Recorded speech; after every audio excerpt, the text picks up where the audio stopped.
আপনার অনুমতিবিহীন যদি আপনার মোবাইলটা কেউ হাত দিয়ে ধরে, সাথে সাথে আপনার মোবাইলটি লক হয়ে যাবে।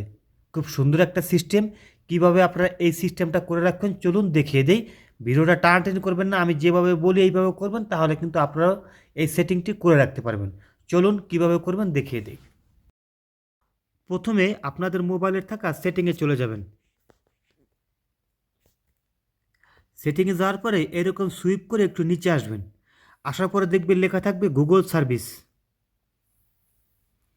এই গুগল সার্ভিসে ক্লিক করবেন। ক্লিক করার পরে এখানে দেখবেন অল সার্ভিস লেখা আছে, এখানে একবার ক্লিক করে দিবেন। ক্লিক করার পরে এরকম সুইপ করে নিচে আসবেন।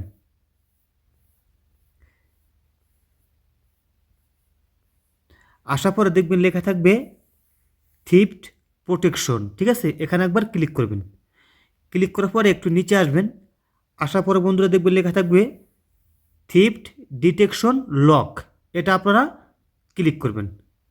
তারপরে টার্ন অফ, তারপরে 2 নম্বরে যে অপশনটি দেখবেন অফলাইন ডিভাইস লক, এটাও আপনারা ইনেবল করে দিবেন।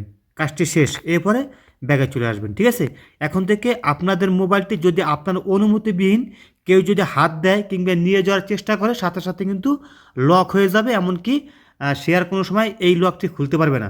সবাই ভালো থাকবেন, আর ভিডিওটা কিন্তু অবশ্যই একটা লাইক করে দিবেন।